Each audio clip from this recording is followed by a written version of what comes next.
Assalamualaikum warahmatullahi wabarakatuh. Baik, setelah kita membahas tentang cover letter, kita akan lanjutkan materi tentang curriculum vitae. Ya, CV. Akan kita lanjutkan materi ini. Kita lihat dulu tentang uh, apa itu CV. Dan terkadang kita mendengar juga ada istilah resume. Ya, oke. Kalau begitu, apa perbedaan CV dengan resume? Mari kita bahas berikut ini, ya. Kita mungkin pernah memperhatikan atau telah memperhatikan bahwa saat kita melamar pekerjaan, ya, di sini beberapa orang mengatakan ya untuk bisa mengirim CV kita ataupun yang lain kadang juga lebih memilih resume kita atau resume ya. Nah, jadi apa masalahnya? Apakah di sini sama atau tidak antara CV dengan resume? Dan di sini yang bisa kita jawab adalah tergantung dari mana kita berasal. Ya. Nah, biasanya di sini di seluruh Eropa ya, kita menyebut antara CV dan juga resume ya atau resume ini sama ya dan dapat digunakan secara bergantian. Sebagai contoh, jika kita melamar pekerjaan yang meminta CV, ya kita harus tahu bahwa itu sama dengan resume ya. Ya, tadi kita jawab tergantung dari mana kita berasal. Kemudian kalau kita berasal dari misalkan Amerika Serikat, nah ini tentu sedikit berbeda ya. Di sini resume atau resume ya ini merupakan sebuah ringkasan terdiri dari satu halaman ya, berkaitan tentang pengalaman kerja kita dan juga ini latar belakang pekerjaan yang kita lamar. Nah, sementara kalau CV ini merupakan atau berkaitan tentang buku harian akademik ya yang isinya lebih panjang ya yang mencakup semua pengalaman. Ada juga publikasi dan yang lainnya. Ya. Nah, perbedaan utama antara resume dan juga CV ini terletak pada ukuran ya. Nah, biasanya resume ini berukuran sekitar 1 halaman ya dan maksimalnya 2 ya. Sedangkan kalau CV ini bisa lebih panjang. Kemudian sebuah resume ini digunakan untuk mencari pekerjaan di semua industri ya, sedangkan untuk CV digunakan untuk pekerjaan dan penerimaan di akademisi. Itu perbedaannya. Dan terakhir, resume disesuaikan dengan pekerjaan tertentu yang kita lamar, sedangkan CV ini merupakan ringkasan yang lebih luas lagi ya. Oke. Baik. Nah, sekarang tentunya tidak ada aturan baku ya sebenarnya dan tidak semua CV ini memiliki bagian yang sama. Ya. Banyak tergantung pada pengalaman kita dan di mana kita melamar. Ya, padahal beberapa bagian ya tetap sama ya. Intinya hampir secara poinnya adalah sama. Ya, bagian yang harus kita masukkan ke dalam CV ya secara umumnya ya. Jadi poin-poin yang harus ada dalam CV dan karena kita materinya di sini berkaitan tentang CV, maka poin-poin yang harus ada dalam CV itu yang pertama ada kontak informasi ya berkaitan tentang nama, ya tanggal lahir, alamat, ya mungkin juga nanti juga ada website ya silakan alamat email, nomor telepon seperti itu ya. Itu berkaitan tentang kontak informasi, yaitu yang harus ada dalam atau yang wajib ada dalam sebuah CV. Kemudian yang berikutnya ada ringkasan CV atau tujuan. Ya, ringkasan CV atau tujuan. Ya, berikutnya juga ada pengalaman kerja. Ada juga keterampilan dan pendidikan. Itu ya. Idealnya poin-poin yang harus ada dalam CV. Oke, jadi kita sekarang sudah tahu ya. Baik. Nah, di sini ada beberapa aplikasi ya atau praktek maksudnya praktek terbaik ya aplikasi terbaik untuk bisa memperbaiki layout atau tata letak yang kita anggap ideal ya berkaitan tentang CV.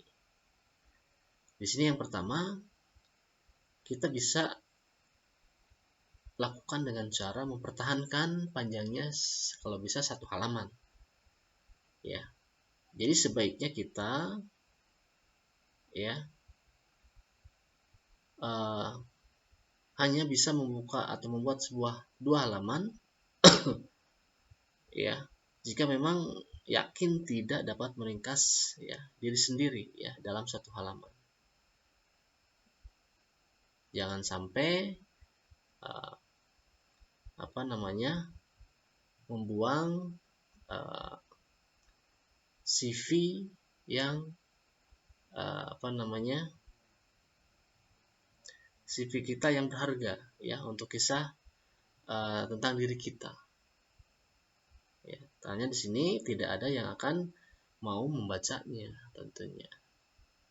Ya. Oke. Kemudian kita juga harus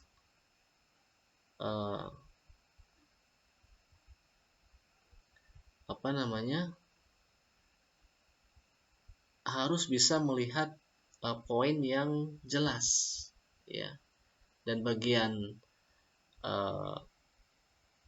judulnya itu juga harus konsisten, mulai dari pertahankan warnanya, ukuran fontnya ya, dan juga judulnya ini harus konsisten agar mudah dibaca dan juga dilihat ya. Kita juga bisa menyarankan menggunakan font yang menonjol ya, huruf yang menonjol ya, tapi tidak terlalu banyak ya.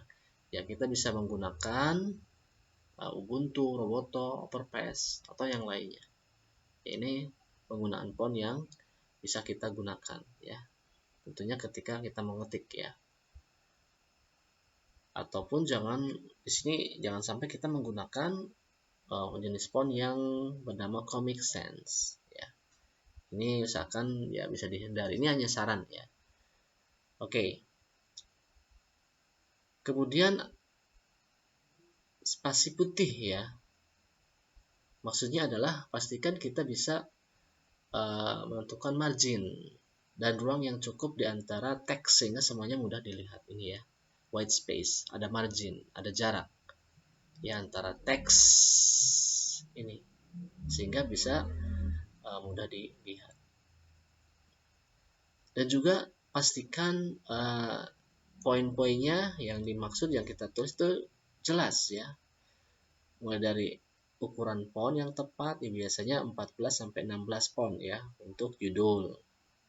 Dan untuk teks normalnya 11-12. Nah, di sini terakhir simpan ya resume kita dalam bentuk PDF. Karena biasanya kalau dalam format Word ini bisa mengubah ya format CV kita ya. Oke.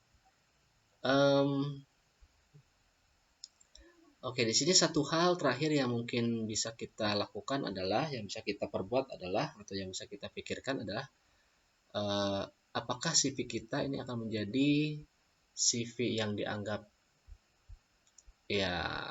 jadul ataupun yang ditulis kreatif ya, atau yang dilihat bagus seperti itu. Nah, tentunya dengan bagus tidaknya sesuai dengan pengetahuan kita ya, apakah kita sudah tahu poin-poin penting yang ada dalam CV beserta penulisannya dan juga format. Ini harus kita ketahui ilmunya ya, cara pembuatan CV yang ideal seperti itu. Oke, nah di sini saya ambil sumber dari novoresume.com ya berkaitan tentang CV ya, bisa kita pelajari ya, ini contoh atau format CV yang ada.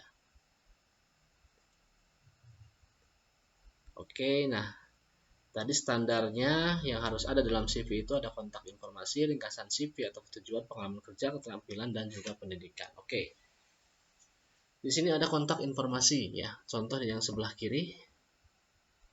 ya, kontak informasi ya, nama sebagai apa ya, ini ada ringkasannya, CV atau tujuannya ya. Mohon maaf ini tulisannya terlalu kecil, tapi paling tidak poinnya sudah dapat ya. Oke, kemudian ada pengalaman kerja. Di sini sudah ada ya, pengalaman kerja, ada pendidikan, ada skill. Ya. Bolehlah kita tambahkan pengalaman di sini ya. Bukan penambahan aja, tapi memang di sini termasuk ke dalam standar daripada poin yang harus ada dalam CV ya. Jadi ada tadi apa? Kontak informasi, ringkasan tujuan juga ada. Kemudian tadi pengalaman kerja, skill, dan juga pendidikan. Ya. Oke, ini peletakannya atau layoutnya ya terserah kita ya. Yang penting di situ terlihat enak. Nah, kalau di sini formatnya seperti ini atau peletakannya seperti ini. Ya. Jadi memang pas ya. Jadi memang sudah pas. Nah, ini yang seperti ini aja itu udah apa? Dianggap yang format lama ya, yang sebelah kiri ini. Nah, bagaimana dengan format yang sebelah kanan? Ini sudah dianggap kreatif. Lihat di sini. Ada poin-poin tambahan ya, tentunya akan membuat lebih segar dan enak dibaca. Mulai dari warna juga ada penambahan warna, ada fotonya, tambahin ya. Ada interestnya, lihat judul ya, subjudulnya, ada language yang dikuasainya ya, seperti ini. Jadi pemberian warna yang mencolok ya, penggunaan jenis huruf ya, spasi ya, peletakan masing-masing judul ya. Ini ada 2 kolom ya untuk yang kreatif ini, tentunya akan bisa membuat si pembaca ini betah membacanya, senang membacanya ya, lebih senang ketimbang yang sebelumnya yang tradisional ini ya, seperti itu. Oke, di sini penjelasan tentang CV atau curriculum vitae sudah kita jelaskan ya, mudah-mudahan bisa dipahami ya. Terima kasih. Nah, untuk latihan nanti masing-masing akan diminta untuk membuat sebuah CV ya, yang sesuai dengan pembahasan yang kita jelaskan sebelumnya. Oke, terima kasih. Wassalamualaikum warahmatullahi wabarakatuh.